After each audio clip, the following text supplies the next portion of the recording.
Se você é pai, se você é mãe, você tá numa situação dessa, e se você tá estressado, cara, você vai querer dar um pega no seu filho, dar um expor, você vai fazer isso, pelo amor de Deus, não rompa o laço. A vida dele é assim, ele tá aprendendo a mexer com esse aparelho, tá? Então o que você tem que fazer? Você tem que lidar de um jeito onde você mantém o respeito, mantém a autoridade, porque limite todo mundo precisa, né? Agora, não vai gritar, não vai berrar, não vai bater, isso daí não adianta. Que é o que é... Em casa rola um negócio que eu chamo de castigo dinâmico. Eu dou tudo para minhas filhas, mas eu tiro. Ah, você tá de castigo. Ou então, na realidade, eu falo assim, você tá de castigo. As bichas travam que não passa pensamento. Por quê? Porque o castigo não tem data. Quando que é a data? Quando eu olhar para ela e ver que ela mudou a atitude dela. E não adianta me alisar, agradar, beijo, paizinho. Eu sou o ruim, né? A minha mulher é... Cara, eu queria ser filho da minha mulher. Impressionante, cara. Ser filho da Roberta Carbonari... Mas que tipo de castigo tu dá pra mais nova? Cara, pra mais nova... Então, o castigo é assim... Eu quero dicas. Tá bom.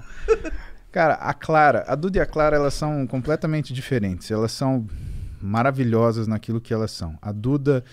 Tem 17, é uma mulher, né? Ela tem muita iniciativa, ela tem muita argumentação e ela é uma pessoa muito de agir, né? O que às vezes me preocupa, por quê? Porque às vezes ela considera pouco o que são as consequências das coisas. A Clara, nesse sentido, ela é o contrário.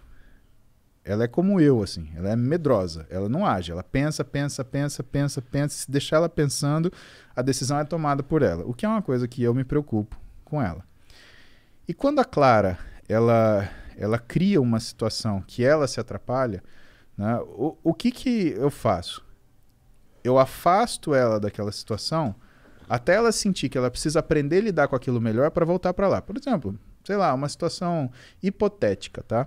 Ela brigou com as amigas. Clara, vem cá. Você não vai mais brincar com suas amigas até você aprender a brincar. Ah, mas foram elas falaram isso. Assim, tudo bem. Sempre vai parecer culpa dos outros. Mas é aquilo que é a sua culpa. Porque a gente não briga. Quando um não quer, dois não brigam. Então, quando você souber lidar com as suas amigas, você volta a falar com elas. Não tem problema nenhum. Pode procurar outra coisa para você fazer. Mas eu não vou deixar você sair de casa agora. E você não vai encontrar suas amigas. Aí ela fica moada, não sei o quê. E a Clara, apesar da idade dela, né, ela sabe se expressar. Então ela vem comigo quietinha, dá um beijo no meu ombro, porque volta e meia eu tô trabalhando, ela chega, dá um beijo no meu ombro, olha pra mim, fala, papai. Ela me chama de papai. A Duda me chama de paps, a Clara me chama de papai.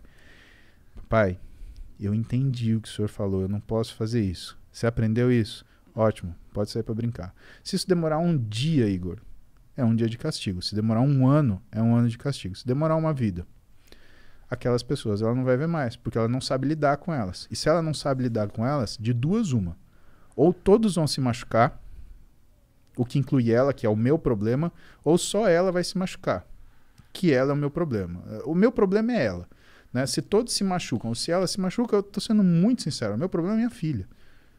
Então ela precisa saber lidar numa situação de estresse e pressão. E se ela não sabe lidar, ela tem que pensar naquilo, usar o núcleo ventromedial do córtex pré-frontal dela para aprender a lidar com aquele negócio. Para a gente falar ainda da questão da percepção da satisfação e do que é a recompensa. Então a gente tem esse equilíbrio. A gente tem a nossa amígdala, que foi o que eu faltei falar para você, que cuida da nossa ansiedade, irritabilidade e compulsividade, né? E ela fica antagonizando o nosso núcleo ventromedial. Tem um cara chamado Daniel Kahneman, e esse cara escreveu um livro muito interessante, que eu ganhei da minha mãe, Heloísa, que chama Rápido e Devagar. E o que ele fala nesse livro? Ele fala justamente, ele faz uma análise através da neurociência do que são as nossas tomadas de decisão. Aquilo que você não pode responder na hora. Se você não precisa se defender de uma agressão imediata, nunca tome essa decisão. Pare. Pense. Você está tirando da sua amígdala, que vai responder com agressão, ansiedade e compulsão. E você está jogando para o seu córtex ventromedial, que vai simular aquela situação, as potenciais, né, complicações, e aí vai avaliar aquilo que vai acontecer. Passagem da história, vamos dar um exemplo disso. Elizabeth I, ela foi rainha da Inglaterra, ela foi traída por uma outra rainha que foi deposta, que era católica. Elizabeth I era protestante. Rei Filipe, que era o rei da Espanha, a Espanha era a potência dominante na época, né? Uma potência navegadora, tinha uma esquadra de navios maravilhosa, né? Extremamente potente. Eles estavam fazendo uma conspiração. Para quê? Para depor a rainha Elizabeth, que era protestante, né? E empossar a outra rainha católica. Tudo bem. Ele começa um trânsito de mensagens entre o rei Filipe e essa rainha, né? E eles fizeram isso com um único propósito, de fazer o quê? De que essas mensagens fossem descobertas. Por quê? Porque uma vez descobertas essas mensagens, ia-se saber que, ou ia-se acusar a rainha católica de traição. E a punição para traição ao reinado e à rainha é morte. Rainha Elizabeth, seguindo o que era o conselho dos seus conselheiros, condenou a rainha católica à morte e cortou-lhe a cabeça. Rei Filipe fez o quê? Você matou ou ordenou o assassinato de uma rainha católica. Isso, pela lei do papado, é contra o princípio do seu reinado. A gente vai fazer guerra com você. E ele entendeu isso como uma declaração de guerra. Se ela tivesse parado um minuto para pensar e falar assim, esses caras querem que eu mate essa mulher, ela nunca ia ter feito isso. Bom, o que aconteceu na história? Essa história, né, eu não lembro o nome da batalha, mas o fato é que a esquadra espanhola foi em direção à Inglaterra, teve uma tempestade descomunal, afundou a esquadra espanhola e só por isso que a Inglaterra não passou para o domínio da Espanha e se tornou novamente católica à frente dessa rainha que eu não lembro o nome. E por isso que a rainha Elizabeth ela permaneceu. Caramba. Mas isso é um exemplo na história disso. Sorte aí. Quem dá cu da sorte. Exatamente. E é aquela história. E aí você para pensar. Cara, vale a pena você parar 2 minutos para você pensar no que você vai fazer? É. Vale. Quanto isso tempo... mudou um pouco a minha vida, cara. Esse lance de pensar antes, tá ligado? Porque, porra, eu já fui um cara difícil de lidar, tá ligado? Que tudo respondia que assim, sem pensar muito. E depois que a merda tava feita, eu, caralho, fiz merda. Igor, ninguém é fácil de lidar.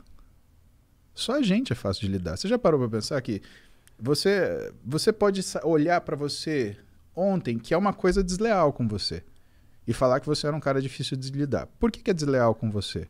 Porque você tá olhando para um Igor de 15 anos, 20 anos, a partir da visão de um Igor de 30 e tantos. Quantos anos você tem? 36. Desculpa. Você tá olhando para você 18 anos atrás com a visão do Igor de 36. Faz isso, cara. Isso é culpa. Isso é ruim. Isso te machuca. Porque ninguém é fácil de lidar. Tem gente que finge ser fácil de lidar. Mas ninguém é. Todas as pessoas querem o que elas querem, do jeito que elas querem, na hora que elas querem. E se elas não têm isso, as que são mais... como fala? As que são mais ardilosas, elas criam mecanismos para chegar nessa situação. As que são mais impulsivas, elas querem tomar aquilo na briga, que não tem um jeito certo e errado. Aquilo são formas, né? Você não consegue qualificar isso, né? Então, o que faz a gente, na verdade, observar isso é um amadurecimento que você foi submetido. Você foi obrigado a pensar 2 vezes. Todos nós tivemos situações onde nós fomos viscerais e fomos, né, extremamente agressivos. A questão é, o que custou para a gente mudar? Pensa no que você passou de vida, o que você enfrentou, as coisas, os nãos que você levou. Cara, isso é um assunto legal porque isso eu acho que vem muito de encontro daquilo que é você se conhecer, né? A história do Rain, né? Reconhecer, aceitar, investigar e não identificar. Você foi, né? Você não tem culpa por causa disso. Todo mundo é assim. Caralho, agora eu tô me sentindo bem. Olha lá. Que bom. Antes eu tava me sentindo merda. Por isso que não é um médico, né? Que bom.